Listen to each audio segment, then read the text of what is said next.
অবশেষে বাজাজ পালসার 150 2024 সালে এসে আধুনিক যুগের সাথে মানিয়ে কিছুটা আপডেট হয়ে ভারতীয় মার্কেটে প্রবেশ করেছে। ভিডিও শেষে জানাবো কবে নাগাদ নিউ বাজাজ পালসার 150 বাংলাদেশের মার্কেটে পাওয়া যেতে পারে ও মূল্য কত টাকা হতে পারে।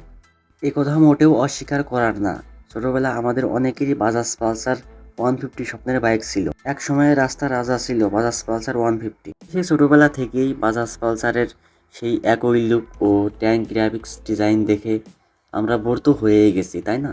এর কারণে 2024 সালে এসে বাজাজ মোটরস পালসার 150কে ফুল ডিজিটাল মিটার ও নতুন ট্যাঙ্ক গ্রাফিক্স দিয়েছে, যা দেখতে বেশ ভালোই লাগছে আমার কাছে।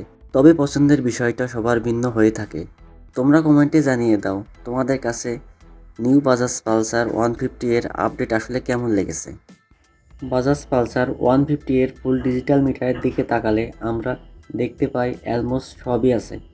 Speedometer, trip meter, odometer, wheel level, gear position indicator, clock. New এই বাইকটাতে ব্লুটুথও রয়েছে।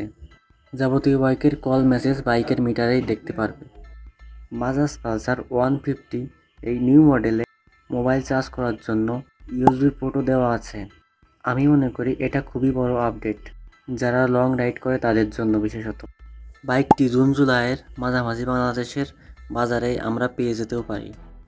বাইকটি সিঙ্গেল ডিস্ক ভেরিয়েন্টের দাম হতে পারে 2 লাখ প্লাস ও বাইকটি টুয়েন ডিস্ক এর দাম হতে পারে 2,40,000 প্লাস।